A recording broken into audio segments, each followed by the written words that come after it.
والصلاة والسلام علی رسولہ الکریم وعلی من تبعہم بإحسان الی یوم الدین اما بعد۔ پروگرام مسائل اور ان کا حل کے ساتھ ایک بار پھر آپ کی خدمت میں حاضر ہوں۔ آج بھی آپ کی طرف سے سوالات کا ایک طویل سلسلہ ہے۔ اس مختصر نشست میں جتنے سوالات اور ان کے جوابات پیش کرنا ممکن ہوگا انشاءاللہ وہ آپ کی خدمت میں پیش کیے جائیں گے۔ ایک سوال یہ پوچھا گیا ہے، اگر خاوند اپنی بیوی کو 3 دفعہ بول دے کہ تم مجھ پر حرام ہو تو کیا اس سے طلاق ہوگی یا نہیں ہوگی؟ یاد رکھیے کہ لفظ حرام سے ایک طلاق بائن واقع ہو جاتی ہے۔ طلاق بائن کا مطلب کیا ہے؟ یعنی ایک پکی طلاق واقع ہو جاتی ہے، اور بائن پکی طلاق واقع ہو جانے کے بعد اب اگر دوبارہ حسب سابق میاں بیوی کی طرح زندگی گزارنا چاہیں تو اس کے لیے نئے مہر کے ساتھ نیا نکاح کرنا شرعاً ضروری ہے۔ حلالہ کی ضرورت نہیں ہے، صرف نیا نکاح کر لیا جائے تو دوبارہ حسب سابق میاں بیوی کی طرح زندگی گزار سکتے ہیں۔ تاہم ایسی صورت میں آئندہ صرف 2 طلاقوں کا اختیار ہوگا، لہذا طلاق کے معاملے میں آئندہ احتیاط کرنا لازم ہے۔ ساتھ ہی یہ بات ذہن کے اندر رکھیں کہ چاہے شوہر اپنی بیوی کو 1 دفعہ حرام بولے یا اسی مجلس کے اندر یا اسی وقت میں 2 یا 3 مرتبہ، جیسا کہ یہاں پر سوال کے اندر کہا گیا کہ خاوند نے اپنے شوہر کو 3 مرتبہ تم مجھ پر حرام ہو کا لفظ کہا ہے، تو اس سے بھی 3 مرتبہ لفظ حرام کہنے سے بھی ایک ہی طلاق واقع ہوگی، اور وہ ایک طلاق بائنہ ہے۔ شوہر اگر دوبارہ میاں بیوی کی طرح زندگی گزارنا چاہتا ہے تو پھر اس کا طریقہ یہ ہے کہ نئے سرے سے دوبارہ نیا نکاح کر کے حسب سابق اکٹھے رہ سکتے ہیں۔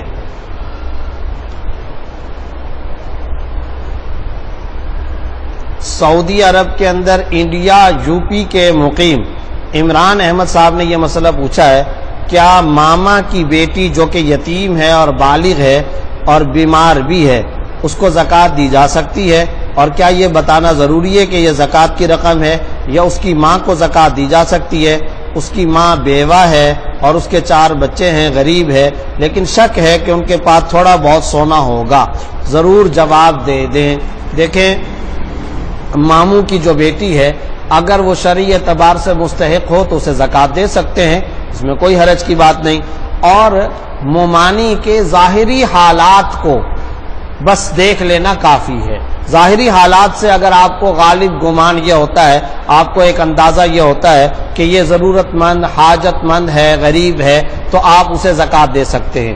اور اگر آپ کے بقول آپ کو شک ہو یا زیادہ غالب گمان اس طرف جا رہا ہو کہ ممانی کے پاس سونا چاندی وغیرہ ہوگا جس کی وجہ سے وہ مستحق زکوٰۃ نہیں، تو جو ممانی کی بیٹی جس کے بارے میں آپ نے کہا ہے کہ وہ بیٹی بالغ ہے اور بیمار بھی ہے تو اسے آپ زکوٰۃ دے سکتے ہیں۔ اس کے پاس تو کچھ نہیں ہے، زیادہ سے زیادہ اگر سونا چاندی ہوگا بھی تو اس کی ماں کی ملکیت ہوگا، اس بالغ یتیم بیٹی کی ملکیت میں تو نہیں ہے، لہذا آپ اسے زکوٰۃ دے سکتے ہیں، اور ساتھ ہی ساتھ ممانی کو بھی دے سکتے ہیں۔ صرف اور صرف آپ ظاہری حالات دیکھیں گے، بہت زیادہ حقیقی حالات کی تحقیق و تفتیش کرنا یہ شرعاً کوئی ضروری نہیں ہے، اور نہ ہی شرعی اعتبار سے ہم اس کے مکلف اور ذمہ دار ہیں، لہذا زیادہ کھوٹ کرید کے اندر نہیں پڑنا چاہیے۔ حضرت عمر رضی اللہ تعالیٰ عنہ کا وہ جملہ ذہن کے اندر رکھیں جس میں وہ فرمایا کرتے تھے کہ ہم کتاب الخراج میں قاضی ابو یوسف رحمۃ اللہ علیہ نے ان کا یہ جملہ نقل کیا ہے کہ ہم لوگوں کے گھروں کے اندر جا جا کر کے ان کے بیگ بسترے تجوریاں کھول کر چیک کرنے کے مکلف و ذمہ دار نہیں ہیں۔ ہمیں اللہ نے اس بات کا ذمہ دار نہیں بنایا کہ لوگوں کے گھروں کے اندر جا کے بکسے چیک کرو کہ کس کے بکسے میں کیا کیا پیسہ یا مال پڑا ہوا ہے۔ بس ظاہری حالات سے آپ کو جو مختصر سرسری معلومات حاصل ہو سکتی ہیں، ایک مختصر تعارف کے اندر جو آپ کو معلومات حاصل ہو سکتی ہے، اس کے مطابق اگر آپ کسی کو مستحق زکوٰۃ سمجھتے ہیں تو آپ اس کو زکوٰۃ دے سکتے ہیں۔ پشاور سے ہمشیرہ محمد عمران صاحبہ نے پوچھا ہے، کیا ایم سی بی میں سیونگ اکاؤنٹ کھلوانا جائز ہے؟ یہ ایم سی بی کا ہی بینک ہے لیکن یہاں میزان بینک کے جیسا ہی بتایا گیا ہے، جبکہ بینک والوں کا کہنا ہے کہ ایم سی بی الگ ہے اور ایم آئی بی الگ ہے۔ ایم آئی بی میں اسلامی اصولوں کے مطابق بینکاری کی جاتی ہے جیسا کہ میزان میں کی جاتی ہے۔ دیکھیں، ایم سی بی کے اندر یہ عام کنونشنل بینک ہے، لہذا اس میں سیونگ اکاؤنٹ کھلوانا جائز نہیں. سودی بینکوں میں، کنونشنل بینکوں میں سیونگ اکاؤنٹ کھلوانا شرعاً ناجائز ہے، اس سے احتراز کرنا ضروری ہے. السلام علیکم مفتی صاحب، ایک مریضہ حالت روزہ میں ڈاکٹر کے پاس گئی الٹرا ساؤنڈ کے لیے، تو ڈاکٹر نے کہا کہ اس کے لیے پانی پینا ہوگا، اس سے رزلٹ صاف آتا ہے. اس نے پانی پی لیا، اس پر روزے کا کفارہ ہے یا قضا؟ دیکھیں بات یہ ہے کہ ظاہر ہے وہ بیچاری مریضہ ہے، جیسا کہ آپ نے کہا مریضہ، جب وہ مریضہ ہے اور مرض کی وجہ سے ہی وہ الٹرا ساؤنڈ کرانے کے لیے گئی ہے، تو اس کو بھی ایک علاج کا ایک حصہ سمجھا جا سکتا ہے، اور علاج کی وجہ سے اور مرض اور بیماری کی وجہ سے اس نے پانی پیا ہے، لہذا کفارہ نہیں ہوگا. اس ایک روزے کی بعد میں قضا رکھنا لازم ہے، لہذا بعد میں وہ ایک روزہ رکھ لے، یہ قضا ادا ہو جائے گی. کیا بچہ پیدا ہونے کے فوراً بعد عقیقہ کرنا چاہیے یا بعد میں بھی کر سکتے ہیں؟ اور بیٹی پر کتنا اور بیٹے پر کتنا کرنا چاہیے؟ کیا عقیقہ فرض ہے؟ عقیقہ شرعاً کوئی فرض یا واجب نہیں ہے، سنت یا مستحب عمل ہے، کرنا چاہیے. آپ صلی اللہ علیہ وسلم نے اس کی ترغیب دی ہے. حضرات حسنین رضی اللہ تعالی عنہما کا عقیقہ آپ صلی اللہ علیہ وسلم نے فرمایا. آپ صلی اللہ علیہ وسلم نے اس کی کئی احادیث کے اندر ترغیب دی، اور یہاں تک ارشاد فرمایا جیسے کسی کے پاس کوئی چیز گروی رکھوائی جاتی ہے اور اس آدمی پر لازم ہوتا ہے کہ وہ اس گروی چیز کی حفاظت کرے، تو بچہ بھی دراصل عقیقے کے ذریعے سے مرہون اور گروی ہو جاتا ہے. کیا مطلب مرہون اور گروی ہو جاتا ہے؟ یعنی عقیقہ کر لینے سے بچہ آفتوں سے، بیماریوں، صدموں، حادثات سے محفوظ ہو جاتا ہے. یہ آپ صلی اللہ علیہ وسلم نے ترغیب دیتے ہوئے ارشاد فرمایا. لہذا عقیقہ کرنا چاہیے، مستحب عمل ہے، بہتر عمل ہے، لیکن نہ یہ فرض ہے، نہ ضروری ہے، نہ یہ واجب ہے. قرضہ لینا، اس کے لیے بہت مشقت وغیرہ کرنا، یہ معاملہ درست نہیں ہے. بس اگر اللہ نے استطاعت دی ہے تو کرنا چاہیے. باقی رہ گئی یہ بات کہ کتنا کرنا چاہیے. بیٹے کے لیے 2 بکرے، بیٹی کے لیے 1 بکرا، یہ کر لیا جائے، مستحب عمل ہے، پسندیدہ عمل ہے. اس کے ساتھ ساتھ یہ بات بھی ذہن میں رکھیں کہ کیا فوراً کرنا چاہیے بعد میں؟ مسنون یہ ہے کہ 7ویں دن بچے یا بچی کی ولادت کے 7ویں دن عقیقہ کرنا چاہیے. اور اگر کوئی اس وقت نہیں کر سکا، بعد میں کرنا چاہتا ہے تو اس کی بھی گنجائش ہے، لیکن فوراً سے مراد اگر یہ ہے کہ بچے کی ولادت کے فوراً بعد، تو یہ شرعاً کوئی ضروری نہیں ہے. محمد علی نوید صاحب نے پوچھا ہے ہماری مسجد میں مستقل 5 نمازوں کے لیے امام موجود ہیں، لیکن جن نمازوں میں امام صاحب موجود نہ ہوں، انتظامیہ کے صدر صاحب اپنی مرضی سے کسی بھی شخص کو نماز پڑھانے کی دعوت دیتے ہیں، جبکہ وہ خود بھی بغیر داڑھی کے ہیں. اور اکثر و بیشتر یہ ہوتا ہے کہ جن حضرات کو وہ نماز پڑھانے کی دعوت دیتے ہیں یا تو وہ بغیر داڑھی کے ہوتے ہیں یا پھر داڑھی کو تروانے والے صاحب ہوتے ہیں، جس پر میں نے اعتراض کیا کہ داڑھی کو ترنے یعنی مجھ سے کم یا بغیر داڑھی والے دونوں کے پیچھے نماز نہ پڑھی جائے، جبکہ باشرع سنت کے مطابق داڑھی والے بھی موجود ہیں اور دین کا علم بھی ہے، تو پھر کوئی گنجائش نہیں. ایسے شخص کے بارے میں اور اسی تنازع کی وجہ سے جماعت ہو رہی ہوتی ہے اور کچھ لوگ صف میں کھڑے ہو کر جب امام تکبیر کہتا ہے الگ ہو جاتے ہیں. ان کا الگ نماز پڑھنا درست ہے؟ نماز ہو جاتی ہے یا نہیں؟ دیکھیں اس سلسلے میں 2 باتیں سمجھنی چاہیے. پہلی بات تو یہ کہ آپ کا اعتراض بالکل درست ہے، بجا ہے، شرعی اعتبار سے آپ کا اعتراض صحیح ہے اور اس میں کوئی غلط بات نہیں ہے. اور جو صدر صاحب کا عمل ہے وہ طرز عمل درست نہیں ہے. بلا وجہ اور بالخصوص جیسا کہ آپ نے کہا داڑھی والے موجود ہوتے ہیں، بلا ضرورت داڑھی منڈوانے والے یا کتروا کر ایک مجھ سے کم کرنے والے کو اپنے اختیار سے نماز کے اندر مقتدا اور امام بنانا شرعاً جائز نہیں ہے. اس سے اعتراض کرنا ضروری ہے. اور اصل یہ ناجائز ہونے کا جو معاملہ ہے یہ مخاطب ہے انتظامیہ کی طرف، جیسا کہ آپ نے کہا کمیٹی اور کمیٹی کے صدر صاحب یہ کام کرتے ہیں. اصل یہ حکم الہی ان کی طرف ہے کہ ان کو اس طرح کا امام اپنے اختیار سے مقرر نہیں کرنا چاہیے، کسی ایسے آدمی کو آگے نہیں کرنا چاہیے. اگر وہ یہ کام کرتے ہیں تو غلط کام کرتے ہیں، شرعی اعتبار سے ناجائز کام کرتے ہیں. البتہ مسئلہ بتا دیا جائے، اپنے اختیار سے ایسے شخص کو امام مقرر کرنے سے احتراز کیا جائے اور حکمت کے ساتھ، موعظہ حسنہ کے ساتھ، خیر خواہی کے جذبے کے ساتھ الگ کر کے صدر صاحب کو بھی سمجھا دیا جائے، کمیٹی اور انتظامیہ مسجد کے دوسرے افراد کو بھی سمجھا دیا جائے. لیکن اگر اس کے باوجود وہ بات کو نہیں سمجھتے اور وہ اپنی ضد پر اڑے رہتے ہیں تو بس اب آپ کی ذمہ داری ختم ہو گئی.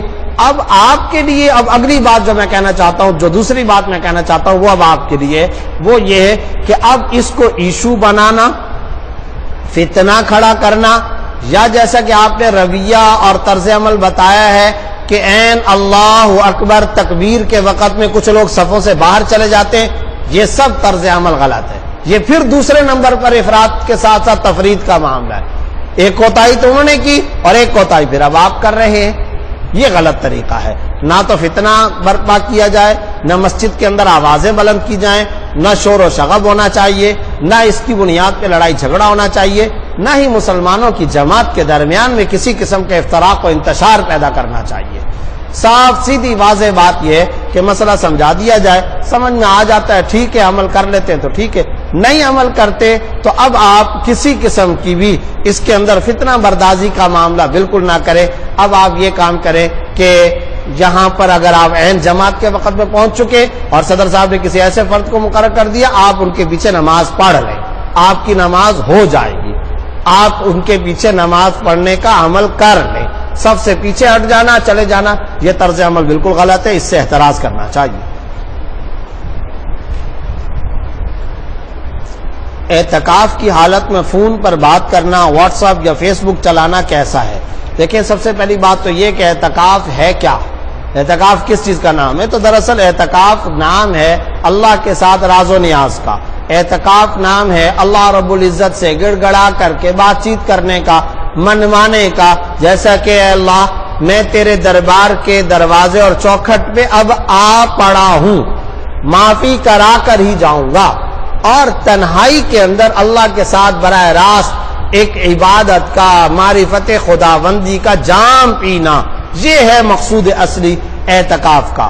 اب اس اعتکاف کے دوران اگر فیس بک، واٹس ایپ، موبائل یہ چیزیں اگر استعمال کرتے رہے تو ظاہری ڈھانچہ اعتکاف، یعنی جو اسٹرکچر آپ اعتکاف ہے، وہ جو اعتکاف کا جو ظاہری خاکہ ہے وہ تو ٹھیک ہے، آپ نے پورا کر لیا کہ آپ باقاعدہ 20 سے لے کر کے آخری رمضان تک بیٹھے، مسجد سے باہر نہیں گئے، مسجد کے اندر رہے، ٹھیک ہے، وہ آپ نے خاکہ اور ڈھانچہ تو پورا کر لیا، لیکن روح اعتکاف سے آپ محروم ہو گئے. اعتکاف کا جو فلسفہ تھا، جو حقیقی اور مؤثر پیغام تھا، آپ اس سے دور ہو گئے. آپ کو اعتکاف کا نور نہیں حاصل ہوگا. اس لیے اگرچہ فیس بک یا واٹس ایپ یا موبائل فون استعمال کرنے سے اعتکاف پر تو کوئی اثر نہیں پڑتا، لیکن اعتکاف کے دوران میں بلا ضرورت ان چیزوں کا استعمال بالکل کرنا غلط ہے. اس میں مشغول رہنا اچھا نہیں ہے، اس سے احتراز کرنا ضروری ہے. ایک صاحب نے پوچھا ہے کہ میرے سوال ہے، اگر والدین دنیا سے رخصت ہو چکے ہوں، ان کے رہے ہوئے روزوں کا بچے کیسے فدیہ ادا کر سکتے ہیں؟ دیکھیں، مرحوم والدین کے روزوں کے فدیے کے بارے میں یہ مسئلہ ذہن کے اندر رکھیں کہ اگر تو والدین نے وصیت کی ہو کہ بھئی وصیت کر کے رکھی تھی زندگی کے اندر، یا مرنے سے پہلے انہوں نے وصیت کی ہے، یا زندگی میں کسی لمحے میں انہوں نے وصیت کر رکھی تھی اور مال بھی چھوڑا ہے، تو پھر ایسی صورت میں ان مرحوم والدین کے مال سے، ان کے 1/3 ترکے سے یہ وصیت پوری کرنا یعنی فدیہ ادا کرنا شرعاً لازم ہے. اور اگر وصیت نہ کی ہو یا وصیت کی ہے لیکن مال نہیں چھوڑا تو پھر یاد رکھیں ایسی صورت میں اب شرعاً بچوں پر، بالغ اولاد پر والدین کے روزوں کا فدیہ ادا کرنا لازم تو نہیں ہے، ضروری تو نہیں ہے، فرض و واجب تو نہیں ہے. البتہ ان کو چاہیے کہ وہ اپنے ذاتی مال سے اپنے والدین کے روزوں کا فدیہ ادا کر لیں. اگر وہ یہ فدیہ ادا کر دیتے تو یہ بہت اچھی بات ہے، ان کے لیے سعادت مندی کی بات ہے، اجر و ثواب کا معاملہ ہے. امید ہے کہ اللہ رب العزت اس عمل سے ان کے والدین کے چھوٹے ہوئے روزوں کا ریپلیسمنٹ اور اس کا ازالہ اور تلافی فرما لیں گے. ساتھ میں ان بچوں کو، ان بالغ اولاد کو بھی اللہ رب العزت یقیناً اجر و ثواب عطا فرمائیں گے. تو خلاصہ یہ کہ اگر مرحوم والدین نے وصیت کی ہے تو پھر یہ وصیت پوری کرنا اور فدیہ ادا کرنا اولاد پر شرعاً فرض ہے، لازم اور واجب ہے. اور اگر وصیت نہیں کی ہے یا وصیت کی ہے لیکن مال نہیں ہے تو ایسی صورت میں ان بالغ اولاد پر فدیہ ادا کرنا لازم اور واجب تو نہیں ہے، لیکن اگر ادا کرتے ہیں تو یہ اجر، سعادت مندی اور ثواب کا غیر معمولی کام ہوگا. ہوگا۔ اگر کوئی بندہ بہت زیادہ مقروض ہو لیکن اس کے پاس تھوڑی بہت انکم ہو تو کیا اسے زکوٰۃ دینی چاہیے؟ بالکل زکوٰۃ دے سکتے، بس یہ دیکھا جائے کہ ان کی جتنی آمدنی یا جتنا ان کا مال موجود ہے اس مال سے بھی زیادہ ان کے اوپر قرضہ ہے تو آپ ان کو زکوٰۃ دے سکتے ہیں اور دینی چاہیے۔ ایک صاحب نے کہا ہے اللہ تعالیٰ آپ کی دین کی خدمت قبول فرمائے، ہم گناہگاروں کو بھی توفیق دے، زکوٰۃ سے متعلق ایک مسئلے کے بارے میں رہنمائی چاہیے۔ میں ایک ٹیچر ہوں اور پارٹ ٹائم میں بچوں کو ٹیوشن بھی دیتی ہوں اور اپنا خرچ خود چلاتی ہوں، جس میں اپنے کپڑے بنوانا، اپنا علاج وغیرہ کروانا میرے اپنے ہی ذمے ہے، سوائے کھانے پینے کے خرچے کے کیونکہ وہ میرے بھائی کے ذمے، باقی سب خرچے میرے اپنے ذمے ہیں جو میں اپنی پے سے ہی کرتی ہوں۔ میں نے پچھلے 10-12 سالوں سے تقریباً 6-7 لاکھ روپے جمع کیے میں اپنی شادی اور جہیز کے لیے، کیونکہ میرے جو سرپرست ہیں ان کی اتنی انکم اور آمدنی نہیں ہے کہ شادی کے اخراجات اٹھا سکیں، تو کیا ایسی صورت میں جو رقم میں نے جمع کی ہے اس کی مجھے زکوٰۃ نکالنی ہوگی؟ نیز پچھلے جتنے سالوں کی زکوٰۃ میں نے نہیں دی وہ بھی دینی ہوگی، جبکہ ہم کرائے کے مکان میں رہتے ہیں۔ پچھلے سالوں کی زکوٰۃ مجھے کس حساب سے نکالنی ہوگی؟ کیونکہ مجھے اندازہ نہیں ہے کہ 2017 میں میرے پاس کتنی رقم تھی اور 16-15 میں کتنی تھی۔ پلیز مجھے گائیڈ کر دیں، کیونکہ میں نے آپ کے زکوٰۃ پر جو بیانات سنے تو مجھے اندازہ ہوا کہ مجھے زکوٰۃ دینی چاہیے۔ میں اس مسئلے میں بہت پریشان ہوں، پلیز رہنمائی فرمائیے، جزاک اللہ۔ میری بہن آپ نے صحیح سنا اور صحیح سمجھا، یہ جو آپ نے 6-7 لاکھ روپے جمع کیے میں ان کے اوپر زکوٰۃ واجب ہے اور آپ کو زکوٰۃ دینی ہے۔ آپ نے کہا کیا زکوٰۃ مجھے دینی چاہیے نہیں ہے، زکوٰۃ لازم ہے، فرض ہے آپ پر، اور آپ نے اب تک زکوٰۃ ادا نہ کر کے ظاہر ہے کہ ایک غلط کام کیا، اور اگر علم نہیں تھا تو اللہ رب العزت سے توبہ اور استغفار کریں۔ باقی رہے گی یہ بات کہ یہ آپ نے رقم شادی کے لیے جمع کی ہے یا جہیز کے لیے، تو یاد رکھیے شادی کے لیے یا جہیز کے لیے یا مستقبل میں مکان کی خریداری کے لیے جو رقم بھی آپ جمع کرتے ہیں ان تمام رقومات پر زکوٰۃ فرض ہوتی ہے، زکوٰۃ لازم ہوتی ہے، لہذا یہ زکوٰۃ آپ کو دینی ہے۔ اور ظاہر ہے کہ 6-7 لاکھ روپے اس وقت آپ کے پاس ہیں تو ان کی زکوٰۃ آپ ادا کر دیں۔ البتہ پچھلے سالوں کے اندر آپ نے زکوٰۃ ادا نہیں کی تو وہ زکوٰۃ کس حساب سے آپ کو ادا کرنی ہوگی، تو اس کے بارے میں یہ ذہن کے اندر رکھیں جتنے سالوں کی آپ نے زکوٰۃ نہیں دی، ایک تو یہ بات ذہن کے اندر رکھیں کہ ان سب کی زکوٰۃ دینی ہے، ان کا حساب کر کے زکوٰۃ ادا کی جائے۔ اور یہ نہیں پتا کہ کتنے پیسے تھے 2014 میں، 15 یا 16 میں، تو پھر اس کا حساب آپ اس طرح سے بھی کر سکتی ہیں کہ ہر ماہ آپ کتنی رقم بچا کر جمع کرتی تھی، تو جتنی رقم جمع کرتی تھی تو ایک سال میں کتنی رقم ہو گئی، یہ ذرا ذہن کے اندر لگا لیں۔ تو ایک سال میں جتنی رقم ہو گئی اس طرح حساب کرنے سے ہر سال کی ملکیت کتنی تھی اس کا اندازہ آپ کو ہو جائے گا، لہذا اس حساب سے آپ زکوٰۃ ادا کرتی رہے۔ لیکن اگر اس طرح حساب ممکن نہ ہو تو پھر موجودہ رقم کی تمام سالوں کی زکوٰۃ ادا کر دیں، یہ احتیاط کا بھی تقاضا ہے، بہتر بھی یہی ہے، اور جو زکوٰۃ سے اضافی رقم ہوگی وہ آپ کی طرف سے صدقہ و خیرات کے اکاؤنٹ کے اندر چلی جائے گی اور انشاءاللہ اس سے برکت ہوگی۔ 6-7 لاکھ روپے پر زکوٰۃ ہوتی ہی کتنی ہے خود سوچ رہے ہیں، 1 لاکھ پر 2500 ہوتی ہے، 2 لاکھ پر کتنی زکوٰۃ ہو جائے گی؟ 5000 روپیہ۔ 4 لاکھ پر کتنی زکوٰۃ ہوگی؟ 10,000 روپیہ۔ 8 لاکھ ہو تو کتنی ہو جائے گی؟ زیادہ سے زیادہ 20,000 روپیہ۔ تو بس یہ تو بہت آسان سا حساب ہے، اللہ رب العزت نے اگر آپ کو 6-7 لاکھ روپے دیے ہیں، آپ اس میں سے 15-18 ہزار روپے زکوٰۃ کے اندر ادا کر دیتی ہیں تو اس میں کوئی خرابی کی بات نہیں ہے۔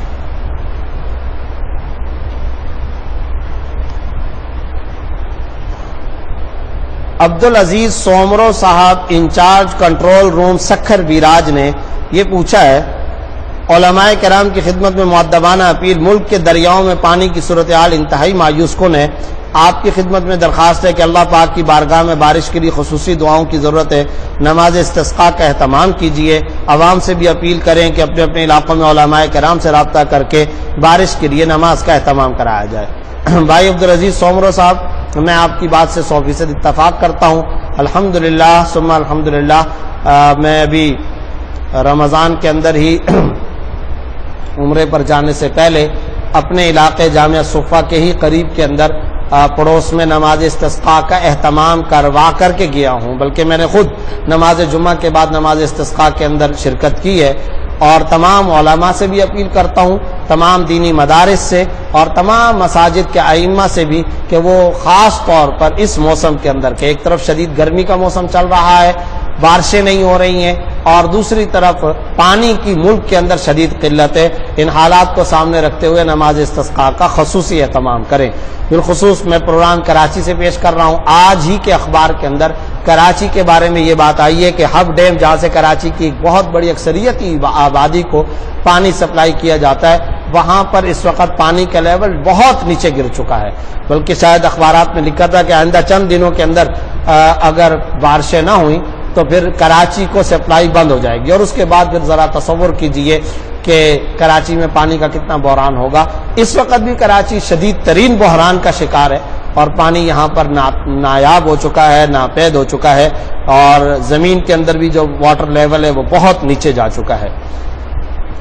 اس کے لیے خصوصی دعا کا اہتمام کرنا چاہیے، اور ساتھ ہی ساتھ اس بات کا بھی اہتمام کرنا چاہیے کہ جو ظاہری اسباب کے درجے کے اندر جو چیزیں ضروری ہیں ان کا بھی اہتمام کرنا چاہیے، ڈیم بنانے چاہیے، حکومتی سطح پر بھی اس کی کاوشیں ہونی چاہیے۔ اللہ رب العزت ہمارے حکمرانوں کو بھی اس طرف توجہ کی توفیق دے۔ ندیم احمد صاحب نے پوچھا ہے کہ میری بیوی جو کہ 5 سال مسلسل کینسر کے مرض میں مبتلا رہ کر وفات پا چکی ہیں، ان کے لیے اللہ تعالیٰ سے دعائے مغفرت فرمائے کہ اللہ تعالیٰ مرحومہ بیوی کی مغفرت فرما کر جنت میں اعلیٰ مقام عطا فرمائے۔ میں دل سے دعا کرتا ہوں اللہ ان کی بخشش فرمائے، اللہ انہیں جنت الفردوس میں اعلیٰ مقام عطا فرمائے، اور آپ کو اور آپ کے تمام لواحقین کو صبر جمیل عطا فرمائے۔ فرض نماز کے اندر امام قرات کے دوران بھول جائے تو پیچھے سے بتانے پر نماز ہو جاتی ہے یا نہیں؟ دیکھیں، اگر کوئی شخص ایسا ہے جو خود نماز کے اندر ہے اور وہ لقمہ دے رہا ہے، امام نماز پڑھا رہے ہیں اور قرات میں غلطی ہو گئی، اور کوئی مقتدی یعنی امام کے پیچھے نماز پڑھنے والا نمازی ہی لقمہ دیتا ہے، تو پھر یاد رکھیں نماز فاسد نہیں ہوگی، نماز درست ہو جائے گی، مقتدی کی بھی اور امام کی بھی۔ لیکن امام کو یہاں 2 باتیں ذہن کے اندر رکھنی چاہیے۔ پہلی بات یہ ہے کہ اگر امام بقدر واجب قرات کر چکا ہے، یعنی 3 چھوٹی آیتیں یا 1 آیت جو 3 آیتوں کے بقدر ہے، قدر ما یجوز بہ الصلاۃ، قدر ما تجوز بہ الصلاۃ، یعنی اتنی قرات جس سے نماز ہو جاتی ہے، اگر وہ اتنی واجب قرات کی مقدار پڑھ چکا ہے تو پھر اب اسے کسی مقتدی کے لقمے کا انتظار نہیں کرنا چاہیے۔ اگر کوئی غلطی ہو بھی گئی ہے تو اس کے لیے انتظار کرنا، پھر مقتدی کا پیچھے سے بتانا، یہ اچھا نہیں ہے، بلکہ اب ایسی صورت میں امام کو یہ کام کرنا چاہیے کہ وہ رکوع کر لے اور امام رکوع میں چلا جائے، یہ اس کو کرنا چاہیے۔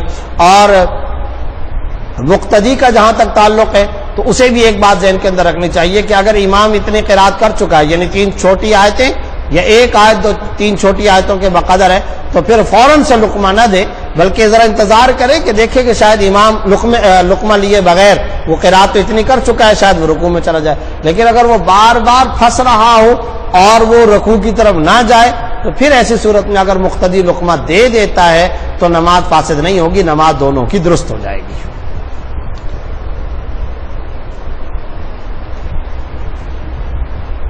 ایک سوال پوچھا گیا ہے کہ سلک کا کپڑا مردوں کے لیے حرام ہے، لیکن اگر کوئی نماز ادا کرے تو کیا نماز ہو جائے گی؟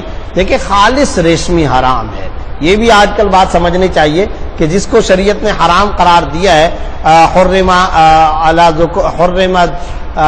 حریر و ذهب علی ذکور امتی او کما جاء فی الحدیث، یعنی سونا اور ریشم میری امت کے مردوں پر حرام قرار دیا گیا ہے، اس سے خالص ریشم مراد ہے۔ یہ جو آج کل سلک کا جو آپ نے ذکر کیا یا آج کل کے جو کپڑے ہیں یہ مصنوعی ریشے سے بنتے ہیں، اصلی ریشم سے نہیں بنتے، لہذا اس مصنوعی ریشم کا پہننا شرعاً جائز ہے اور اس کے ساتھ نماز بھی درست ہو جائے گی۔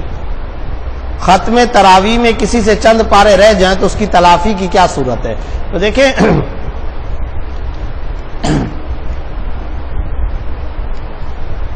تراویح کے اندر قرآن کریم پورا پڑھنا ایک سنت عمل ہے، تو اگر کسی سے رہ جائے تو اس میں کوئی گناہ کا معاملہ نہیں ہوا، کوئی ناجائز یا حرام معاملہ نہیں ہوا، یہ ایک سنت تھا، سنت عمل تھا، ہو جاتا تو بہت بہتر ہے، نہیں ہوا تو اب آپ کو یہ کام کرنا چاہیے کہ آپ نوافل کے اندر بھی پڑھ سکتے ہیں اور ساتھ ہی ساتھ علیحدہ سے تلاوت کرنا چاہیں تو اس طریقے سے بھی آپ اپنے قرآن کریم کی تلاوت مکمل کر سکتے ہیں، اس میں کوئی حرج نہیں۔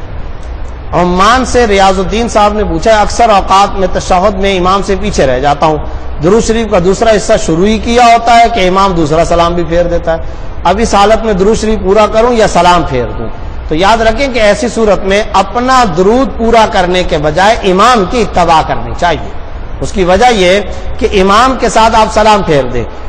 درود جو آپ پڑھ رہے ہیں یہ سنت ہے اور امام کی اتباع واجب ہے، لہذا آپ سنت عمل کی خاطر واجب عمل کو ترک کریں، یہ درست نہیں ہے. واجب اور سنت میں جب تعارض آ جاتا ہے تو واجب کو ترجیح دی جاتی ہے، اس لیے آپ امام ہی کی اتباع کریں. تشہد میں شہادت کی انگلی میں نہ اٹھاؤں تو کوئی گناہ ہوگا، یا اگر غلط الفاظ پر اٹھاؤں تو کیا گناہ ہوگا؟ برائے مہربانی صحیح طریقہ بھی بتا دیں شہادت کی انگلی اٹھانے کا. کنفیوژن کی وجہ سے میں کئی سالوں سے تشہد میں شہادت کی انگلی نہیں اٹھاتا. جزاک اللہ، اللہ آپ کو لمبی زندگی دے، آمین. دیکھیں بات یہ ہے، تشہد پڑھنے کے دوران میں انگشت شہادت یعنی شہادت کی انگلی سے اشارہ کرنا شرعاً سنت ہے اور اس سنت کو ترک نہیں کرنا چاہیے. اگر کوئی شخص نماز پڑھنے کے دوران میں انگلی نہیں اٹھاتا اور انگلی اٹھائے بغیر تشہد مکمل کر کے درود شریف وغیرہ پڑھ لیتا ہے، نماز تو اگرچہ اس کی ہو جائے گی، نماز کا فریضہ ادا ہو گیا، نماز ہو گئی، لیکن ایک سنت کو چھوڑ رہا ہے.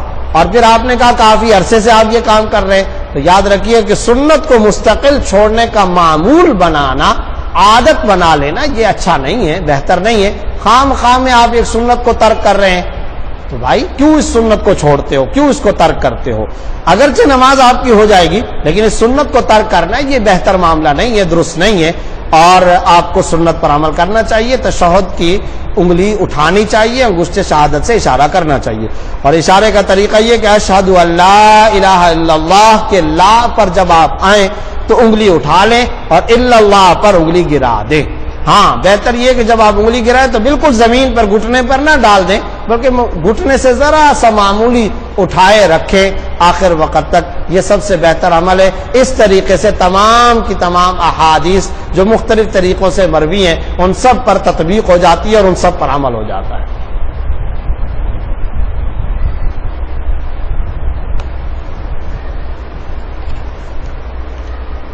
کیا عصر کی نماز کے 2 رکعت سنت کے بعد نفل نماز ادا کر سکتے ہیں؟ غالباً انہوں نے عصر کے فرضوں سے پہلے کی 2 سنتوں کا پوچھا ہے. جی ہاں، ادا کر سکتے ہیں، کوئی حرج نہیں. عشاء کا وقت 8:57 پر داخل ہوتا ہے، لوگ 8:45 پر اذان دیتے ہیں اور 9 بجنے پر نماز پڑھاتے ہیں. کیا ایسا کرنا درست ہے اور کیا اذان کا اعادہ واجب ہوگا؟ دیکھیں عام طور پر تو ایسا نہیں ہوتا. مؤذن حضرات نقشے دیکھ کر ہی اذان دیتے ہیں، بلکہ آج کل تو ایک اور کام ہوا ہے کہ مساجد میں ایسی گھڑیاں موجود ہیں جو ہر نماز کے وقت داخل ہونے پر مطلع کر دیتی ہیں. ان میں روزانہ ٹائم خود بخود بدلتا رہتا ہے. لیکن اگر کسی جگہ ایسا اتفاق ہو جو آپ نے ذکر کیا ہے تو پھر یہ یاد رکھیں، اگر وقت عشاء جیسا کہ آپ نے کہا 8:57 پر داخل ہوتا ہے اور یہ کوئی آدمی 8:45 پر اذان دے دے تو یہ ظاہر ہے کہ وقت سے پہلے ہے، اور وقت داخل ہونے سے پہلے جو اذان دی جاتی ہے اس کا اعادہ اگر وقت باقی ہے تو اس کو لوٹانا وقت کے اندر واجب ہوتا ہے. لیکن جہاں تک نماز کا تعلق ہے تو آپ نے بتایا کہ نماز تو 9 بجے پڑھائی جا رہی ہے، نماز بہرحال درست ہو جائے گی. اگرچہ اذان درست نہ بھی ہوئی ہو لیکن جو نماز پڑھائی گئی ہے نماز درست ہو گئی ہے. عبد المالک ولد فدا محمد ساکن مستونگ بلوچستان. میرے پاس فارمیسی کی ڈگری ہے جو کسی ساتھی نے مانگی ہے کہ وہ اس ڈگری کو استعمال کرے گا اور مجھے ماہانہ اس کا کرایہ ادا کرے گا. کیا یہ جائز ہے؟ حرام ہے، ناجائز ہے. اس کے جائز ہونے کا کیا سوال ہو سکتا ہے؟ یہ تو جعلی ڈگری، پھر جعلی ڈگری کے ساتھ دھوکہ، فراڈ، اور ڈگری کرائے پر تھوڑی دی جا سکتی ہے. ڈگری کرائے پر دینا یہ کیا بات ہو گئی ہے؟ فضول سی بات ہے. ظاہر ہے کہ یہ بالکل حرام ہے، اس کے ناجائز اور حرام ہونے میں کوئی شبہ نہیں. جناب مفتی صاحب، کیا بے روزگار بھائی کو زکوٰۃ دی جا سکتی ہے؟ جی ہاں، اگر بھائی مستحق ہو تو اس کو زکوٰۃ دے سکتے ہیں. میں فرانس میں رہتا ہوں. میں نے پاکستان میں اپنے محلے کے امام صاحب کو اپنی بیٹی کے عقیقے کے پیسے بھجوائے. انہوں نے کہا میں نے عقیقہ کرا کے سارا گوشت مدرسے میں ڈلوا دیا ہے. میں نے ان سے کال کر کے پوچھا آپ نے میرے گھر نہیں بھجوایا؟ انہوں نے بولا میں سمجھا کہ سارا گوشت مدرسے میں دینا ہے. بعد میں وہ مدرسے سے 3.5 کلو گوشت لے آئے. میرے دل میں عجیب خیال آ رہا تھا، مجھ کو گوشت سے کچھ نہیں، صرف معلوم کرنا ہے کہ بیٹی کا عقیقہ ہوا یا نہیں. پتہ نہیں میرے دل میں کیوں آ رہا ہے کہ شاید انہوں نے عقیقہ کے لیے بکرا ہی نہیں لیا، ایسی صورت میں بھی عقیقہ ہو جائے گا یا نہیں؟ بھائی بات یہ ہے، جب آپ نے اپنے امام صاحب پر اعتماد کیا تو پھر پورا اعتماد کرنا چاہیے، اور جب آپ خود کہہ رہے ہیں کہ وہ مسجد کے امام صاحب ہیں تو بس اعتماد کر لینے کے لیے انشاءاللہ کافی وافی ہے۔ اور اگر آپ کو کچھ شک یا شبہ تھا تو آپ ان کی طرف یہ معاملہ بھیجتے ہی نہیں، آپ ان کے ذریعے عقیقہ ہی نہ کراتے۔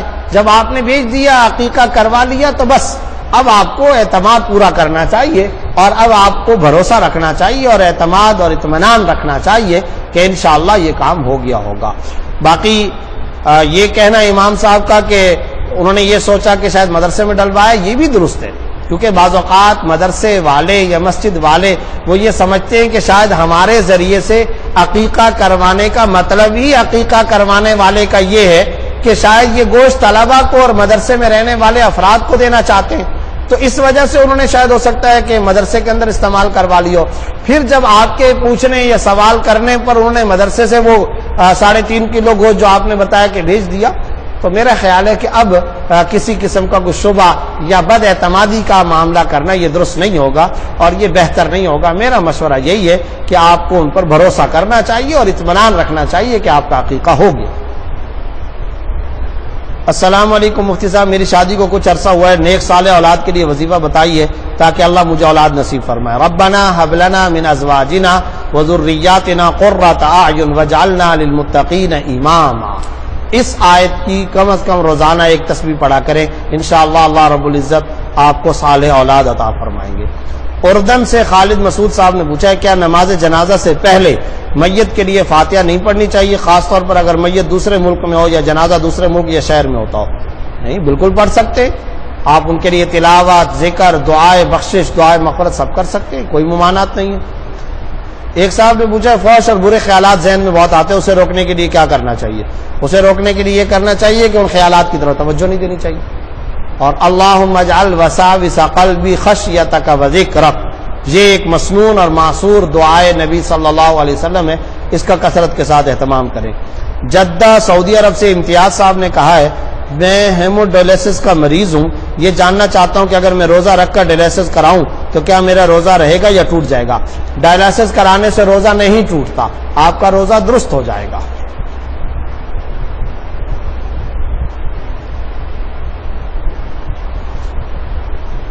ایک صاحب نے کہا ہے کہ ایک پروگرام میں آپ کا کچھ حصہ یوٹیوب پر دیکھا، اس میں آپ نے لے پالک یا متبنہ بیٹے کے والد کے نام پر نہایت مفصل بیان فرمایا جس سے بہت فائدہ حاصل ہوا۔ حضرت میں اس معاملے کو مکمل تفصیل سے سمجھنا چاہتا ہوں کیونکہ میں بھی ایک بچہ یا بچی متبنہ یا لے پالک کے طور پر گود لینا چاہتا ہوں، تو براہ کرم اس معاملے میں آپ جتنی رہنمائی فرما سکے نوازش ہوگی۔ میرا خاص سوال یہ کہ لے پالک یا متبنہ بیٹے کی وراثت اور پردے کے احکامات کے بارے میں شریعت کا کیا حکم ہے؟ اگر اس موضوع پر کسی کتاب کی طرف رہنمائی فرما سکیں تو اس سے میری مشکل زیادہ آسان ہوگی اور میں زیادہ شکر گزار اور دعا ہوں گا۔ کتاب کے حوالے سے تو بہت ساری کتابیں ہیں، فتویٰ مفتی محمد تقی عثمانی صاحب کے فتاویٰ کا مجموعہ ہے فتاویٰ عثمانی، جسے میں نے ہی ترتیب دیا ہے، اس کی 4تھی جلد منظر عام پر آ چکی ہے۔ اس میں متبنہ یعنی لے پالک کے احکام سے متعلق تفصیلی فتویٰ اور حوالہ جات موجود ہے، ایک تو آپ اس کا مطالعہ فرما سکتے ہیں۔ جہاں تک وراثت اور پردے کے احکام کا تعلق ہے تو یہ مسئلہ سمجھ لیجئے کہ اگر آپ نے لڑکے کو متبنہ بیٹے کو آپ نے گود کے طور پر لے پالک کے طور پر لیا ہے تو جب یہ بچہ بڑا ہوگا تو آپ کی اہلیہ اور آپ کے گھر کی خواتین سے اسے پردہ کرنا شرعاً لازم ہوگا۔ وہ اجنبی ہے تمام میراث کے اور پردے کے احکام سے متعلق، لہذا پردہ واجب ہوگا۔ جہاں تک وراثت کا تعلق ہے، اگر وہ بچہ فوت ہوتا ہے تو اس کے مال سے آپ کو، اور آپ فوت ہوتے ہیں تو آپ کے مال سے بطور میراث اور وراثت کے آپ کے ترکے سے اس کو کوئی حصہ نہیں ملے گا۔ یہ بات بھی ذہن کے اندر رکھ لیں۔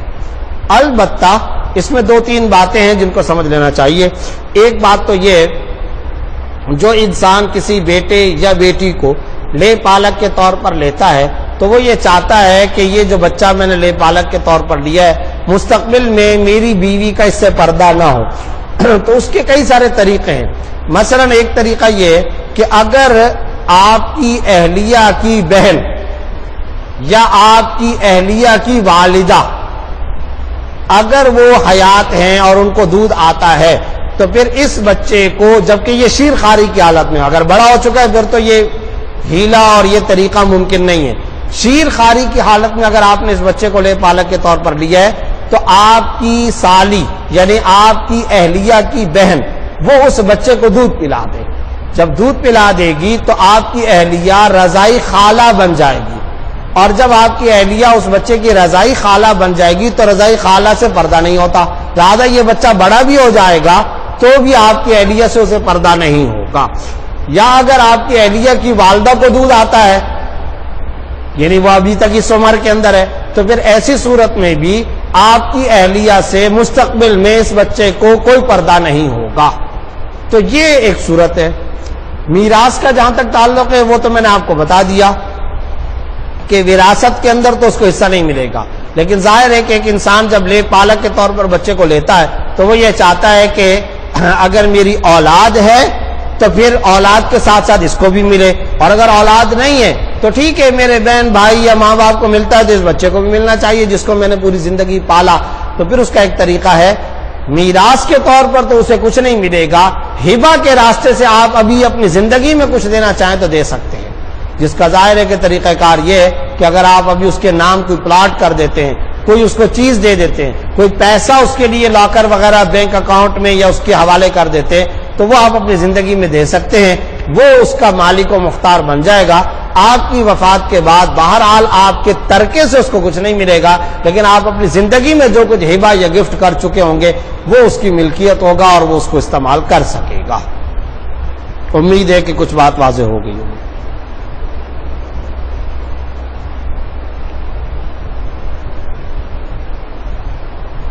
وقار صاحب نے پوچھا ہے کہ میں نے اپنی بیٹی کا نام عائرہ احمد سوچا ہے، اگر آپ ہماری رہنمائی فرمائیں کہ یہ نام رکھنا معنی کی مناسبت سے صحیح ہے یا نہیں ہے. دیکھیں عائرہ کا جو معنی ہے یہ کوئی زیادہ بہتر نہیں ہے. عائرہ کا معنی ہے حیران و پریشان، اور اسی سے عیار بھی نکلا ہے جس کا معنی ہوتا ہے ایک طرح سے آوارہ گرد. تو یہ کوئی زیادہ بہتر نہیں ہے. اس کی بجائے آپ کسی صحابیہ کے نام پر اپنی بچی کا نام رکھیں، اسی میں برکت بھی ہے، معنی بھی اچھا ہوتا ہے، نسبت بھی اونچی ہوتی ہے. کیا وگ لگانا جائز ہے؟ جی ہاں لگا سکتے ہیں، البتہ وضو غسل کے لیے اس کو اتارنا ہوگا. ہاں اگر اس طرح کی وگ ہے کہ وہ بالکل اس کے بال سر کے بالوں کے اندر فٹ ہو جائے اور وہ جزو بدن بن جائیں تو پھر اس کو اتارنے کی ضرورت نہیں ہوگی. ایک سائل نے دبئی سے پوچھا ہے کہ میرا ایک دوست ہے اور وہ ایک آدمی سے بہت پریشان ہے، وہ آدمی اس کو اور اس کی بیوی کو بلیک میل کر رہے ہیں، دن رات پریشان کیا ہوا ہے. میں نے اس بندے سے بات کی، انتہا کا کمینہ انسان ہے. میرا دوست پولیس کو کہے تو بدنامی یعنی کوئی بھی قانونی کارروائی کرتا ہے تو بہت بڑا مسئلہ بن جائے گا اس کے لیے. میرا دوست بضد ہے کہ میں اس آدمی کو قتل کروں گا اور کوئی حل ہی نہیں ہے میرے پاس. میں نے اسے منع کیا، کیوں کسی کے گندے خون سے اپنے ہاتھ رنگو گے؟ 4 سال سے ذلیل کر رہا ہے. سچ بتاؤں تو میں اس کی جگہ ہوتا تو شاید میں بھی اس بندے کو قتل کر دیتا، لیکن میں نے ایسا کرنے کا مشورہ نہیں دیا. عزت جان کی خاطر تو میرا خیال ہے کہ ایسا کر دینا چاہیے. آپ کیا کہتے ہیں؟ دیکھیے قتل کرنا تو جائز نہیں ہے، قانونی کارروائی کرنی چاہیے، اور کسی کو بھی قتل کرنے کا تو نہ کہا جا سکتا ہے نہ اس کا مشورہ دیا جا سکتا ہے. یہ تو بالکل درست نہیں. آپ کو چاہیے یا ان صاحب کو چاہیے دبئی میں کسی قانونی مشیر یا وکیل سے مشورہ لے کر اس پر عمل کریں. حج اور عمرے کے لیے کوئی اردو کتاب جو موبائل میں ڈاؤن لوڈ ہو جائے پلیز بتا دیں، میں اس سال حج پر جا رہا ہوں. آسان حج، آسان عمرہ، معلم الحجاج اور رفیق حج، یہ مختلف کتابیں ہیں. ان میں سے کوئی بھی کتاب اگر آپ لے لیں تو بہت ساری کتابیں اب کمپیوٹر پہ بھی آ چکی ہیں، ڈاؤن لوڈ بھی کر سکتے ہیں. دانش صاحب نے پوچھا ہے کہ میرے یہاں ایک بھتیجی پیدا ہوئی، ہمیں سمجھ نہیں آ رہا کہ اس کا کیا نام رکھے، اگر آپ اس کے بارے میں ہمیں گائیڈ کر دیں. ہم نے اشال، ردا، بریرہ اور عنابیہ نام سوچا تھا، لیکن گھر والوں کو کچھ سمجھ نہیں آ رہا. آپ ان چاروں ناموں کے بارے میں بھی ہمیں بتا دیں یا کوئی اور اسلامی نام بتا دیں. دیکھیں اس میں سے اشال کا معنی تو ہے کمزور، محتاج، کم ہونا، تو یہ تو کوئی بہتر نہیں ہے. ردا کا معنی ہے چادر. تو بریرہ البتہ جو آپ نے نام سوچا یہ اچھا ہے، اور یہ ایک صحابیہ کا بھی نام ہے، تو بریرہ نام رکھا جائے یہ بہتر ہے. نیک خاتون اس کا معنی بھی اچھا ہے. عنابیہ کا معنی ہے سیاہی مائل سرخی. اور ان کو بھی میں مشورہ، آپ کو بھی یہ مشورہ دیتا ہوں کہ کسی صحابیہ کے نام پر یا زوجہ مطہرہ رسول اللہ صلی اللہ علیہ وسلم کے نام پر آپ اپنی بچی کا، بھتیجی کا نام رکھیں تو بہتر ہے. ایک سوال پوچھا گیا خودکشی کرنے والے کے جنازے کا کیا حکم ہے؟ جنازہ پڑھا جائے گا؟ یہ غلط مشہور ہے کہ اس کی نماز جنازہ نہیں پڑھی جاتی، خودکشی کرنے والے کی نماز جنازہ ادا کی جائے گی۔ البتہ یہ بات فقہا نے ضرور لکھی ہے کہ مذہبی مقتدا زجرن اور تنبیہن اور عوام الناس کی عبرت کے لیے اس کی جنازے میں نماز جنازے میں شرکت نہ کریں تو یہ بہتر ہے، تاکہ عام لوگوں کو بھی احساس ہو کہ بھئی وقت کے مقتدا اور نیکوکار صلحاء اور زہاد و پرہیزگار اس کے جنازے کے اندر نہیں ہے۔ باقی اس کی نماز جنازہ ادا کی جائے گی، اس کی تدفین کی جائے گی، وہ مسلمان ہے، اس نے ایک گناہ کبیرہ ہی کیا ہے نا، تو دنیا میں اور بھی تو بہت سارے گناہ کبیرہ کرنے والے ہیں، تو کیا ان کی نماز جنازہ نہیں پڑھی جاتی؟ یقیناً پڑھی جاتی ہے، لہذا اس کی بھی نماز جنازہ ادا کی جائے گی۔ اگر ایک لڑکی کے والد نے اسے ڈاکٹر بنایا اور ایک کلینک بھی کھول دیا جس کا سامان وغیرہ بھی والد صاحب نے لے کر دیا ہو، لیکن والد صاحب کے پیسے حلال نہ ہو، رشوت سود کے ہوں، تو کیا اس کلینک سے جو بیٹی کمائے گی حلال ہوگی؟ دیکھیں، اگر تو والد نے یہ سامان خریدنے سے پہلے اس کی قیمت نہ چکائی ہو، یعنی سامان خریدنے سے پہلے اس کی قیمت نہیں دی اور خریدنے کے بعد بھی اس نے اس باقاعدہ حرام رقم کی طرف اشارہ یا نسبت نہ کی ہو کہ یہ سامان ان پیسوں کے بدلے خریدتا ہوں، تو پھر یہ سامان اور اس کا جو مٹیریل ہے یہ حرام کے حکم میں نہیں ہوگا۔ یہ تو ہو گیا سامان کے معاملے میں، یعنی دو باتیں ہیں، سمجھ لیں۔ ایک تو یہ کہ پیسے پہلے نہ دیے ہوں، جو سود یا رشوت کے پیسے ہیں وہ ان کے والد نے پیسے پہلے ادا نہ کیے ہوں۔ دوسری بات، پیسے ادا کرتے وقت یا سامان خریدتے وقت ان پیسوں کی طرف اشارہ نہ کیا ہو۔ اگر یہ دو باتیں نہ پائی جائیں تو یہ مٹیریل اور سامان آپ کے لیے حرام نہیں ہے۔ یہ تو ہو گیا سامان کا مسئلہ۔ جہاں تک کمائی کا تعلق ہے تو ظاہر ہے کہ کمائی تو آپ ڈاکٹر ہیں، آپ اپنی ڈاکٹری کی وجہ سے کمائی کریں گی نا، ڈاکٹری کی فیس آپ وصول کریں گی، یہی طریقہ ہے کمائی کا، تو وہ آپ کے لیے جائز ہے، اس میں کوئی حرج کی بات نہیں ہے، وہ آپ کے لیے حلال اور طیب ہے۔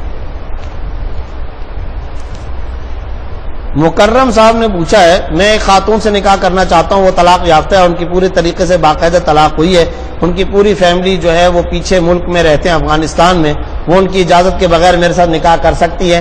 ان کو یہ خوف ہے کہ اگر وہ بتائیں گی تو اس کے گھر والے یہ نہیں چاہتے کہ ان کی لڑکی پاکستان میں کسی لڑکے سے نکاح کرے، بلکہ وہ چاہتے ہیں کہ اس کی شادی افغانستان ہی کے لڑکے سے ہو جو مالی اعتبار سے بھی اچھا ہو اور مالدار ہو، لیکن لڑکی مجھے پسند کرتی ہے اور میں اسے پسند کرتا ہوں، تو کیا میں اس سے نکاح کر سکتا ہوں؟ اگر اس کی اجازت ہے تو اس کی منیمم ریکوائرمنٹ اور طریقہ کار کیا ہے؟ باقی لڑکی کی جو والدہ ہے اس کا کافی کنٹرول ہے، وہ اس رشتے کو بالکل پسند نہیں کریں گے۔ آپ بتا سکتے ہیں کہ اس کا کیا طریقہ اور نکاح ہو سکتا ہے یا نہیں؟ اگر ہو سکتا ہے تو ان کو بتانا ضروری ہے یا نہیں، اور اس کی شرعی کیا ریکوائرمنٹ ہے؟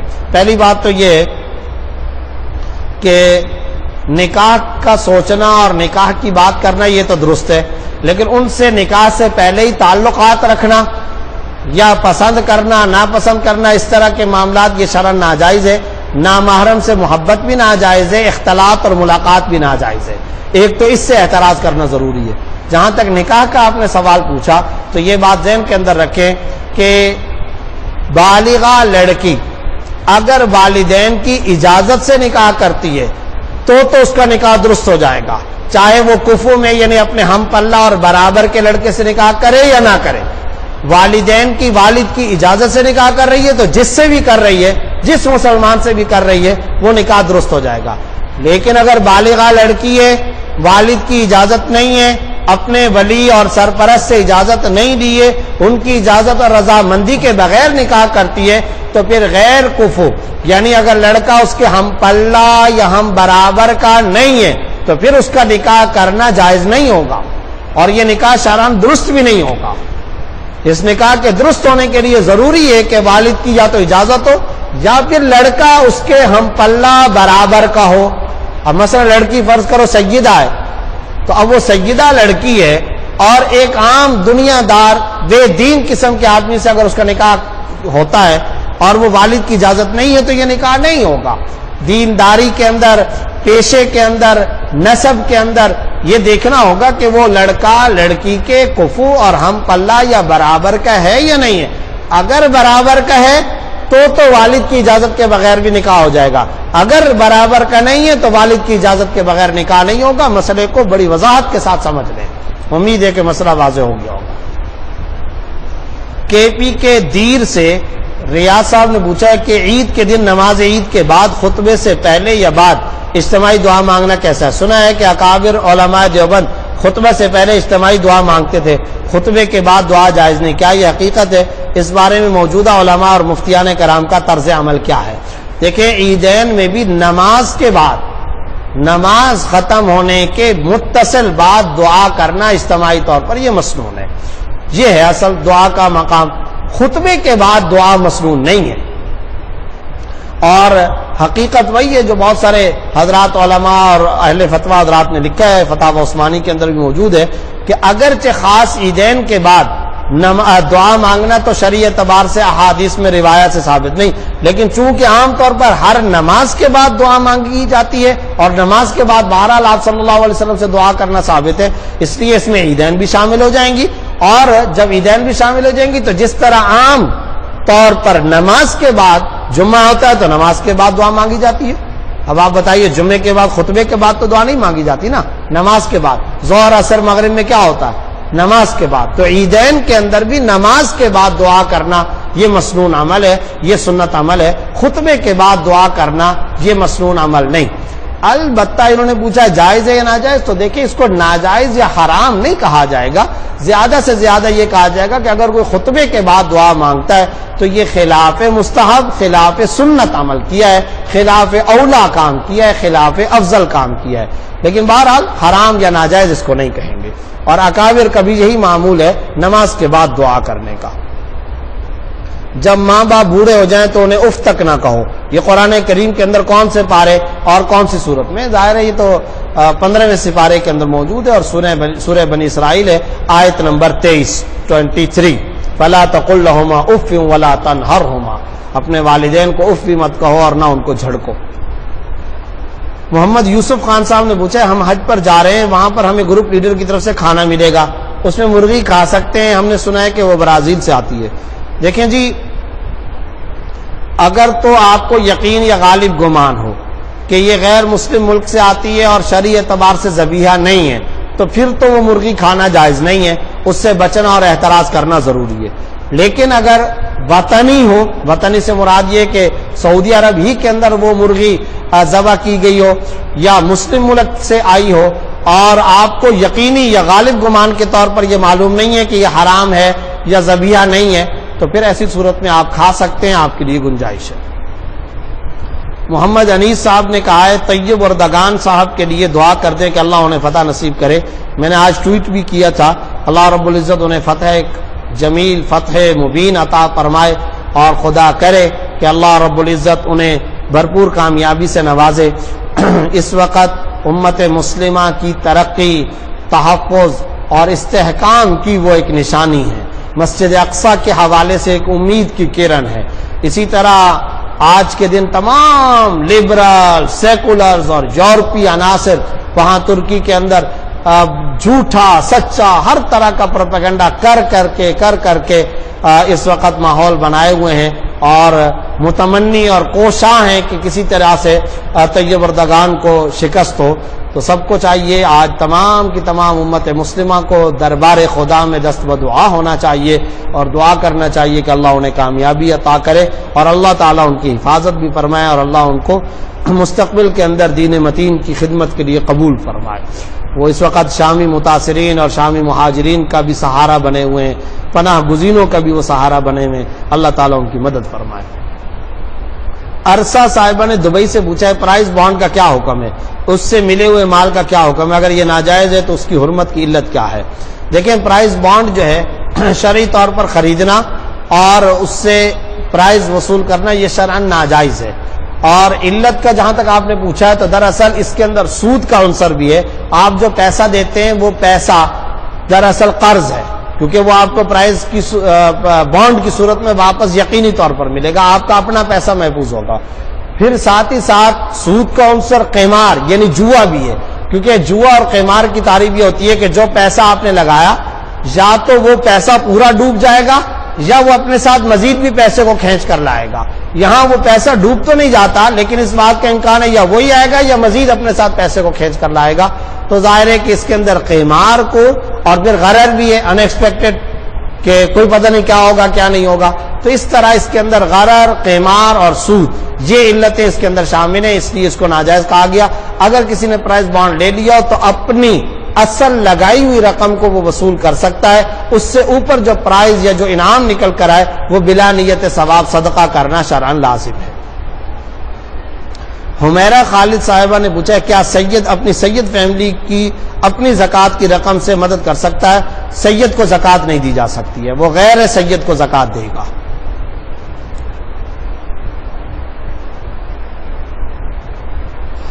ادریس نظامانی صاحب نے پوچھا ہے تراویح کی نماز میں سورہ ماعون کی پہلی آیت میں ارائیت الذی کی جگہ ارائیت الذین پڑھ لیا تو اس کا کیا حکم ہے؟ واضح رہے کہ تراویح 4 رکعت کر کے پڑھائیے. ہو گئی تراویح، نماز ہو گئی.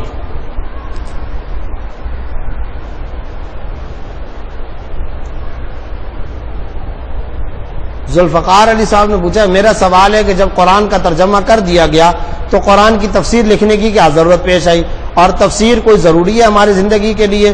جی ہاں ضروری ہے. آپ تفسیر کے بغیر بہت ساری آیات کا صحیح پس منظر اور صحیح مفہوم سمجھ ہی نہیں سکتے، اور جب آپ نہیں سمجھ سکتے تو تفسیر کیوں نہ بیان کی جائے. اور یاد رکھیے کہ تفسیر سب سے پہلے بیان کس نے کی ہے، یہ بھی تو ذرا سمجھیں. تفسیر سب سے پہلے کس نے بیان کی ہے؟ یاد رکھیں تفسیر کی 3 قسمیں ہیں. پہلی قسم بنیادی یہ ان القرآن یفسر بعضہ بعضا، خود قرآن کریم کی آیات بعض دیگر آیات کی تفسیر کرتی ہیں. تو گویا کہ قرآن کا مفسر خود اللہ تعالیٰ ہے، تو اللہ نے ہی تفسیر خود قرآن میں بیان کی. دوسرے نمبر پر تفسیر کا حق محمد الرسول اللہ صلی اللہ علیہ وسلم کو ہے. آپ صلی اللہ علیہ وسلم نے اپنی صحیح احادیث سے قرآن کریم کی تفسیر بیان کی ہے. خود آپ صلی اللہ علیہ وسلم آیات کا حوالہ دیتے اور احادیث کے ذریعے خود آپ صلی اللہ علیہ وسلم ان آیات قرآنی کی تفسیر بیان کیا کرتے تھے. تیسرے نمبر پر تفسیر کا حق صحابہ کرام، تابعین، اولیاء کرام کو اس طرح سے ہے کہ وہ دراصل احادیث طیبہ کو سامنے رکھتے ہوئے، تاریخ کے ان حوالہ جات کو سامنے رکھتے ہوئے کہ یہ زمانہ تھا، یہ پس منظر تھا، ان پس منظر اس حالات کے اندر یہ آیت اتری ہے، تو اس سے تو قرآن کریم کو سمجھنے میں مدد ملے گی. مثال کے طور پر آپ نے کہا کہ ترجمہ کر دینا کافی ہے، قرآن کریم کے اندر جا بجا حکم اقیم الصلاۃ، نماز قائم کرو. تو اب میرا آپ سے سوال یہ ہے کہ نماز جو قائم کرو کا حکم آیا تو کیسے قائم کرو، کس ٹائم قائم کرو، کتنی رکعتیں ہیں؟ یہ تو پورے قرآن میں کہیں نہیں لکھا ہوا. تو آپ مجھے بتائیے کہ اس کا کیا حل ہے پھر آپ کے پاس. ظہر کی 4 رکعتیں قرآن میں کہاں ہیں؟ مغرب کی 3 رکعتیں قرآن میں کہاں ہیں؟ عشاء کی 4 رکعتیں فرض ہیں، یہ قرآن میں کہاں ہیں؟ فجر کی 2 رکعتیں ہیں، ظہر کی اتنی رکعت، یہ کہاں ہے قرآن کریم کے اندر؟ پھر مجھے آپ بتائیے حج کا تفصیلی طریقہ کہ پہلے آپ نے یہ کرنا ہے، پھر یہ کرنا ہے، پھر یہ کرنا ہے، یہ کہاں ہے؟ عمرے کا تفصیلی طریقہ کہاں ہے قرآن کریم کے اندر؟ اسی طرح زکوٰۃ کے تمام یہ جتنی دیر سے میں مسائل کئی سارے زکوٰۃ کے بیان کیے، تو یہ مجھے بتائیے کہاں ہے؟ تو یہ سب حضرات فقہائے کرام نے نکالا ہے. قرآن کریم اصولوں کی کتاب ہے. قرآن کریم اور احادیث صحیحہ کو سامنے رکھ کر جب تک آپ قرآن کریم کو احادیث طیبہ کی روشنی کے اندر سامنے رکھ کر کے نہیں سمجھیں گے تو آپ کو بہت سارے مسائل جو کہ فقہی فتاوی ہیں وہ سمجھ ہی نہیں آ سکتے. اس لیے قرآن کریم کی تفسیر ضروری ہے.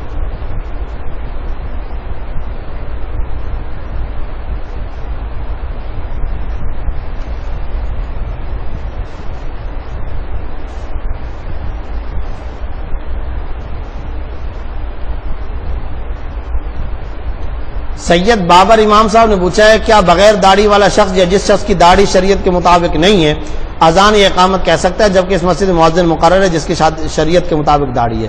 جب مؤذن مقرر ہے تو پھر اسی کو ہی اذان دینا لازم ہے، وہی اذان دے. اور اگر کسی وقت وہ غیر حاضر ہے تو پھر ایسی صورت میں داڑھی والے شخص کو ہی اذان اور اقامت کہنی چاہیے. تاہم اگر بغیر داڑھی والا شخص اذان یا اقامت دے دیتا ہے تو بہرحال وہ اقامت یا اذان درست ہو جائے گی اور نماز بھی درست ہو جائے گی. اصل یہی ہے کہ اپنے اختیار سے بغیر داڑھی والے کو اقامت یا اذان کے لیے مقرر کرنا درست نہیں ہے، اپنے اختیار سے کوئی مقرر نہ کرے. خالد مسعود صاحب آپ نے دوبارہ سوال لکھا ہے، تو میں یہ سوال آپ کا اس کا جواب دے چکا ہوں. میت کے بارے میں دعا کرنا جنازے سے پہلے. انعام خان پرائز بانڈ کی کیا حیثیت ہے، اس کا بھی جواب میں نے ابھی دے دیا ہے۔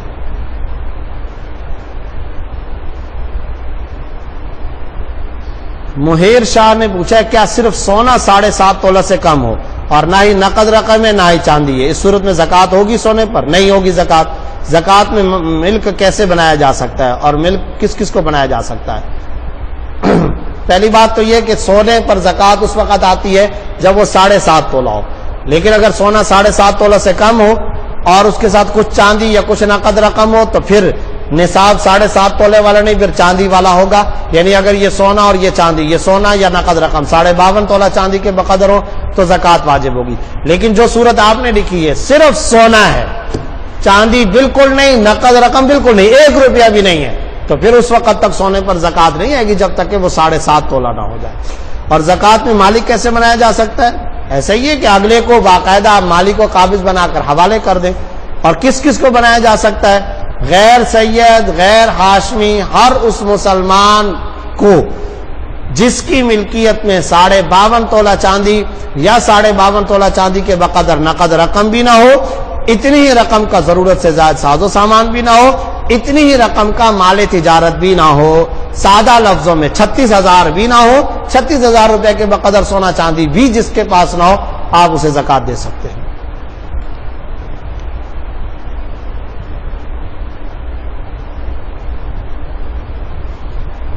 قرآن علی صاحب نے پوچھا ہمارے علاقے میں لوگ عید کی نماز چھوٹی چھوٹی مسجدوں میں پڑھ رہے ہیں، تقریباً 1 کلومیٹر کے فاصلے پر چھوٹے چھوٹے گاؤں میں 100 آدمیوں کی جماعت بنا کر عید کی نماز ہو رہی ہے، جبکہ جماعت بھی ایک ہے، یعنی مسلک لوگوں کا ایک ہے۔ اس پر روشنی ڈالیں۔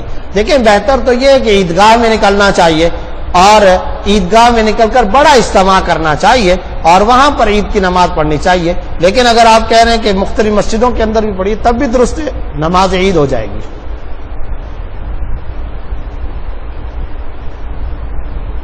زاہد آوان صاحب نے پوچھا ہے مسجد میں جماعت ہو جائے تو اس جگہ دوبارہ جماعت ہو سکتی ہے؟ ذرا وضاحت فرمائیں۔ دیکھیں اگر اسٹیشن، ایئرپورٹ، اڈا، راہ گزر، سڑک پر، بر لبے شاہراہ، بر لبے سڑک، مسافروں کے لیے یا پیٹرول پمپ وغیرہ پر اگر کوئی مسجد ہے، ایسی مساجد کے اندر یعنی جہاں محلہ نہیں ہے تو ایسی مساجد میں تو آپ دوسری جماعت کر سکتے ہیں، اس میں کوئی حرج نہیں۔ لیکن اگر مسجد محلہ ہو، علاقے کی مسجد ہو، امام مقرر ہے، مؤذن مقرر ہے، تو پھر وہاں پر ایک ہی جماعت ہوگی۔ فقہ حنفی کے مطابق وہاں جماعت ثانیہ یعنی دوسری جماعت کرانا مکروہ تحریمی ہے، لہذا ایک ہی نماز پر اکتفا کرنا چاہیے۔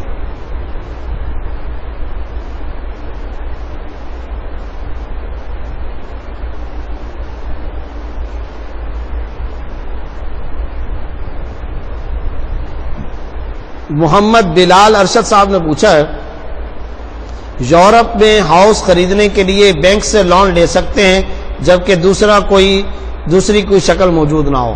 دیکھیں جی بینک سے لون لینا تو جائز نہیں ہے، اب تک اس کا فتویٰ نہیں دیا گیا۔ بعض علماء نے اگرچہ یہ کہا ہے کہ ایک گھر خریدنے کے لیے مجبوری ہو تو اس ایک گھر کے لیے لون وغیرہ لینا جائز ہے، لیکن یہ تو جائز نہیں۔ البتہ اب تمام یورپی ممالک میں مختلف اسلامی بینک وجود میں آ چکے ہیں، یا مختلف غیر سودی بینک ہیں لیکن ان میں بھی سودی بینک ہیں مگر غیر سودی ونڈوز انہوں نے کھولی ہیں، ان سے بات چیت کریں۔ شرکت متناقصہ یا اسلامک جو فائنانس کا طریقہ ہے اس کے مطابق آپ ہاؤس خرید سکتے ہیں، اس میں کوئی حرج کی بات نہیں ہے۔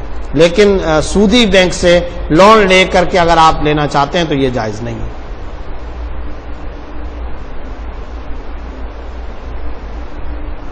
ارمان خان صاحب نے پوچھا ہے زکوٰۃ اپنے بھائی یا بہن کو دے سکتے ہیں؟ جی ہاں، اگر وہ مستحق زکوٰۃ ہے تو آپ دے سکتے ہیں۔ علی اعظم صاحب نے پوچھا ہے ٹیسٹ ٹیوب بیبی کا شریعت میں کیا حکم ہے؟ شریعت میں ٹیسٹ ٹیوب بیبی کی ویسے تو کئی ساری شکلیں ہیں، اصل بات یہ ہے کہ اگر نطفہ اسی مرد کا اور اسی عورت کا ہو، کسی غیر مرد اور عورت کا نطفہ ہرگز نہ ہو، اسی کے جرثومے اسپرمز جو ہوتے ہیں وہ اگر اسی مرد اور اسی عورت کے ہوں تو چاہے خارجی یا اندرونی تلقیح کے ذریعے عورت کے رحم میں رکھا جائے تو وہ جائز ہے، اس میں کوئی حرج کی بات نہیں ہے۔ لیکن بنیادی پہلی اور کلیدی اور اہم ترین شرط یہ ہے کسی غیر مرد یا کسی غیر عورت کا نطفہ اس میں بالکل نہ ہو۔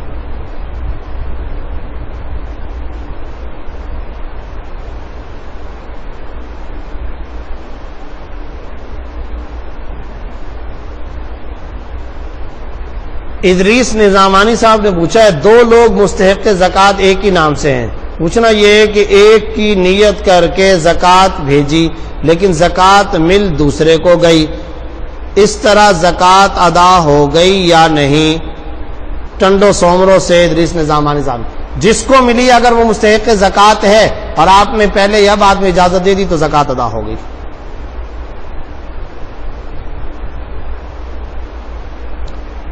ریحان قریشی صاحب نے کہا ہے کہ میری ایک جائز حاجت ہے، اس کے لیے دل سے دعا کریں۔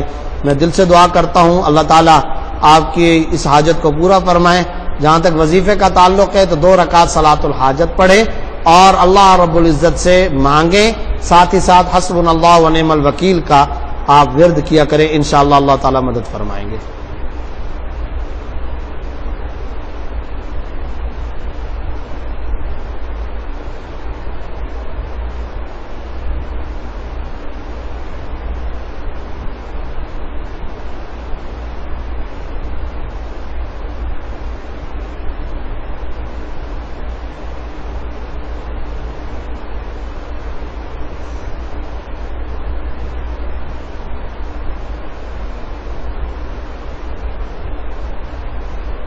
مہر جان ماہرہ شاہ نے پوچھا ہے کہ میں شامی مہاجرین کی مدد کرنا چاہتی ہوں، طریقہ بتا دے۔ لیکن اس کے لیے کسی وہاں کے ادارے سے رجوع کریں اور اپنے طور پر اس کی معلومات کر کے جہاں آپ کو اعتماد ہو اس کے ذریعے سے آپ مدد کیجیے۔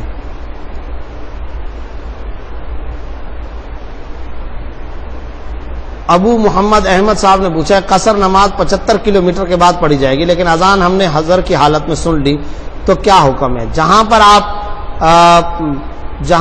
آپ نماز ادا کریں گے وہیں پر آپ اذان دے دیں، وہیں پر آپ اذان دے کر کے نماز ادا کریں۔ لیکن حضر کے اندر جب آپ نے اذان سن لی ہے تو پھر اب آپ کے اوپر پوری نماز ادا کرنا واجب ہو چکی ہے۔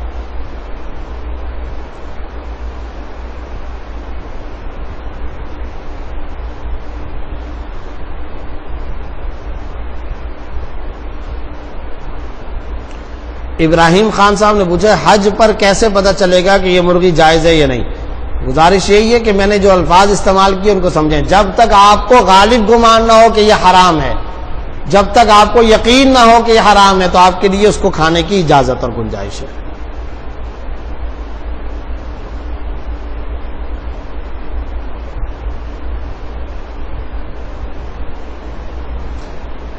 حمزہ صاحب نے پوچھا ہے با جماعت نماز کی 4 رکعت جب پکڑ لی جائے تو بقیہ نماز اور رکعت کی ترتیب کیسے ہوگی؟ شاید یہ پوچھنا چاہتے ہیں چوتھی رکعت میں ہی آئے تو یاد رکھیں آپ نے چوتھی رکعت کے اندر شرکت کی ہے، تو اب آپ جب کھڑے ہو گئے تو کھڑے ہو کر جب آپ کھڑے ہو کر کے قرات کریں گے تو یہ آپ کی پہلی رکعت ہوگی، یہ آپ کی پہلی رکعت ہو جائے گی۔ اب آپ نے امام کے ساتھ جو رکعت پڑھی تھی وہ آپ کی آخری کاؤنٹ ہوگی۔ اب آپ جب کھڑے ہوں گے تو یہ پہلی رکعت ہوگی، اور جب پہلی رکعت ہوگی تو آپ ثنا بھی پڑھیں گے، سورہ فاتحہ بھی پڑھیں گے، سورت بھی پڑھیں گے۔ اس کے بعد جب آپ دوبارہ دوسری رکعت کے لیے آئیں گے تو پھر کیا ہوگا؟ پھر آپ سورہ فاتحہ اور سورت پڑھیں گے، کیونکہ کھڑے ہو کر کے جب آپ نماز ادا کرتے ہیں تو وہ پہلی والی رکعت شمار ہوتی ہے، لہذا وہ جو 2 رکعتیں ہوں گی وہ پہلی 2 ہوں گی۔ امید ہے کہ بات واضح ہو گئی ہوگی۔ احسان اللہ صاحب نے پوچھا اپنے ملک کے مدرسے کے لیے چندہ کرنا بالکل جائز ہے، کر سکتے ہیں، لیکن شریعت کی حدود کے مطابق کریں اور ناجائز طریقے سے نہ ہو۔ شریعت کی حدود کے مطابق اگر وہ کرے تو جائز ہے۔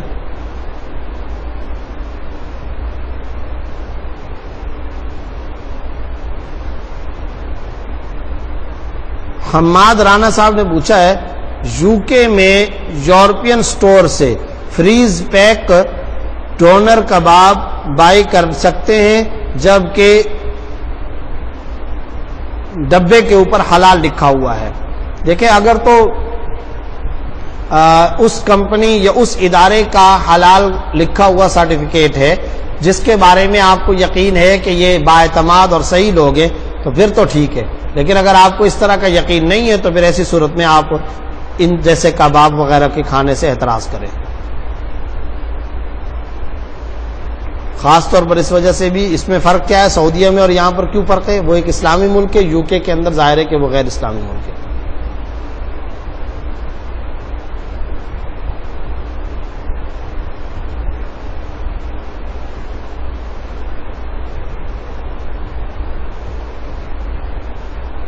ابو محمد احمد صاحب پوچھ رہے ہیں کہ ہم نے نماز پڑھی ہے حالت سفر کے اندر، جبکہ اذان ہم کو حالت حضر میں ہو چکی ہے، تو میں یہی عرض کر رہا ہوں جب اذان حالت حضر میں ہو چکی ہے تو اب پوری نماز آپ کے اوپر لازم ہو چکی ہے۔